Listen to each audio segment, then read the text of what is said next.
दिल्ली की सीएम रेखा गुप्ता के बयान पर सपाइयों में आक्रोश। अखिलेश यादव पर अभद्र टिप्पणी को लेकर सपाइयों ने जताया विरोध प्रदर्शन। सपा महिला सभा की जिला अध्यक्ष के नेतृत्व में किया गया प्रदर्शन।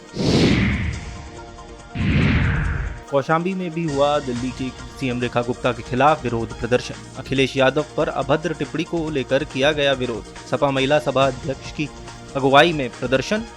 पुलिस ने जिला अध्यक्ष समेत कई महिलाओं को लिया हिरासत में। सीएम रेखा गुप्ता से सार्वजनिक माफी मांगने की है मांग। सपा सांसद पप्पू निषाद का बड़ा बयान। थानों तहसीलों पर हो रही है जमकर वसूली। भ्रष्टाचार में नंबर 1 है योगी सरकार। आवास के नाम पर हो रही है वसूली। हर वर्ग बीजेपी सरकार से है परेशान। सीएम के निर्देश पर ई रिक्शा चालकों पर एक्शन। एआरटीओ और पीटीओ ने चलाया अभियान। 50 ई रिक्शा चालकों को किया गया चालान। 25 ई रिक्शा को किया गया seize. Vijay Kiran Anand invest UP के बनाए गए नए सीईओ। सचिव औद्योगिक विकास का भी पद विजय किरण आनंद के पास। सरकार ने अभिषेक प्रकाश की जगह नया सीईओ नियुक्त किया। पंचायती राज के अपर निदेशक राजकुमार हटाए गए। राजकुमार को टेंडर में गड़बड़ी करने के आरोप में हटाया गया। पंचायती राज में एजेंसियों के इम्पैनलमेंट टेंडर हुए थे। ऑनलाइन हाउस टैक्स जमा करने पर छूट। 30 अप्रैल तक नगर निगम देगा 10% की छूट। नगर निगम की ऑनलाइन मीटिंग में फैसला। कैश भुगतान करने पर 8% की मिलेगी छूट। बांग्लादेशी युवक को एटीएस ने किया गिरफ्तार। फर्जी पासपोर्ट, आधार और पैन कार्ड बरामद। 15 साल से फर्जी दस्तावेज पर भारत में रुका था। किराए के मकान में रहता था बांग्लादेशी युवक। पकड़ा गया युवक बौद्ध धर्म का अनुयायी। एटीएस ने वाराणसी पुलिस कमिश्नरेट को सौंपा। मंत्री दिनेश प्रताप सिंह का बयान। राहुल गांधी के बयान का कोई सिर पैर नहीं होता। पिछड़ों को दूर करने का काम राहुल गांधी ने किया। पटेल जी का सम्मान कांग्रेस ने बढ़ाया होता तो कांग्रेस की ताकत बढ़ती। अपने परिवार को ही राजनीति में आगे बढ़ाया है। इन्होंने ये एक अल्पसंख्यक को सांसद नहीं बनाया। खुद के परिवार में 3 सांसद हैं। एलयूसीसी मुख्य सरगना को पकड़ने के लिए सीबीआई ईडी का पत्राचार। भगोड़े समीर अग्रवाल पर 50,000 का इनाम है घोषित। सीबीआई ईडी पुलिस 16,000 करोड़ के फर्जीवाड़े की जांच में जुटी। जमीनों को कुर्क नीलाम करके दिलाया जाएगा निवेशकों का पैसा। ललितपुर सहित 16 राज्यों में फैली थी एलयूसीसी फर्जी नेट बैंकिंग। फर्जी कंपनी ने लगाए थे एटीएम। नेट बैंकिंग का करती थी कार्य। देश के नामचीन ठग कंपनी से जुड़े। 13 एफआईआर में 23 ठग गिरफ्तार। ललितपुर से शुरू हुई कंपनी पूरे देश में फैली थी। सपा नेता विनय शंकर तिवारी की गिरफ्तारी का मामला। विनय शंकर तिवारी, अजीत पांडे से ईडी ने की पूछताछ। टीम ने कस्टडी रिमांड के दौरान 4 घंटे की पूछताछ। मेसर्स गंगोत्री एंटरप्राइजेस की जीएम है अजीत पांडे। 11 अप्रैल तक हैं दोनों ईडी की रिमांड पर। बैंकों से 754 करोड़ हड़पने के मामले में की गई पूछताछ। बैंक से लोन लेकर करोड़ों की रकम हड़पने का है आरोप। मामले में सीबीआई ने दर्ज कराई थी एफआईआर। ईडी ने लखनऊ, गोरखपुर, नोएडा, मुंबई में की थी छापेमारी। आतंकी तहव्वुर राणा को लाने अमेरिका पहुंची टीम। 1-2 दिन में भारत लाया जा सकता है आतंकी तहव्वुर राणा। 26/11 मुंबई आतंकी हमले का मास्टरमाइंड है राणा को यूएस से भारत लाने की औपचारिकताएं हुई पूरी।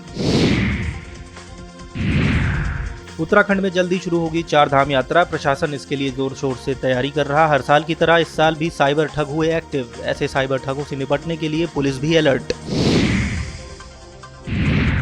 स्वामी प्रसाद मौर्य ने बीजेपी पर साधा निशाना। बेरोजगारी, महंगाई भाजपा सरकार में चरम पर। 1 नेशन 1 एजुकेशन लागू करने की मांग।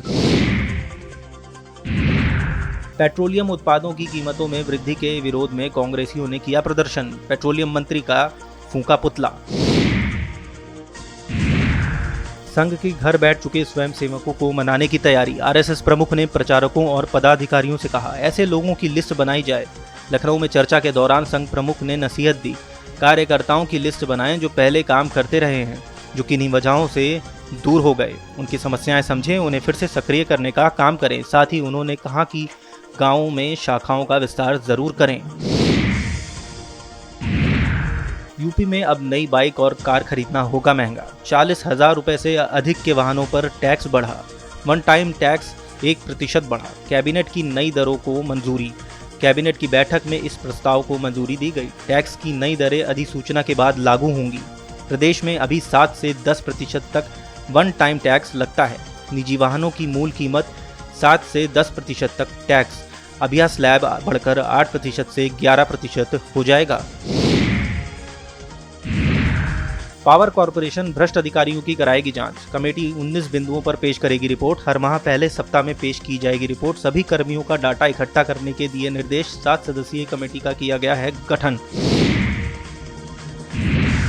डोनाल्ड ट्रंप ने चीन को दिया तगड़ा झटका। अमेरिका ने ड्रैगन पर लगाया 104% टैरिफ। चीन पर नया बढ़ा हुआ टैरिफ आज 9 अप्रैल से होगा लागू। अमेरिकी राष्ट्रपति डोनाल्ड ट्रंप की ओर से एक्शन। अतिरिक्त 50% टैरिफ चीन पर लगाने की दी थी पहले ही चेतावनी। चीन ने कहा अमेरिका के इस ब्लैकमेल का करेंगे मुकाबला। अमेरिका ने चीन समेत 180 देशों पर रेसिप्रोकल टैरिफ लगाया है। कांग्रेस सांसद और लोकसभा में नेता प्रतिपक्ष राहुल गांधी के बयान पर राजद नेता तेजस्वी यादव ने कहा, हम सभी लोगों के लिए मिलजुल कर काम कर रहे हैं। ये लड़ाई समाज के अंतिम पायदान पर खड़े व्यक्ति को मुख्य धारा में लाने की है। अमेरिकी टैरिफ के प्रभावों पर केंद्रीय मंत्री पीयूष गोयल ने कहा, हम द्विपक्षीय व्यापार समझौते पर काम कर रहे हैं, जैसा कि फरवरी में प्रधानमंत्री मोदी और अमेरिकी राष्ट्रपति ट्रंप के बीच तय हुआ था। हमने कई बैठकें की जो सभी सही दिशा में आगे बढ़ी हैं। मैं देश भर के व्यापारियों को आश्वस्त कर सकता हूं कि हम भारत के सर्वोत्तम हितों को सबसे आगे रख रहे हैं। उत्तर भारत में लू की स्थिति पर आईएमडी के वैज्ञानिक डॉक्टर नरेश कुमार ने कहा, गुजरात में करीब 1 हफ्ते से लू चल रही है और हमने इसके लिए रेड अलर्ट जारी किया था। उत्तर पश्चिमी भारत में लू चलने की उम्मीद है।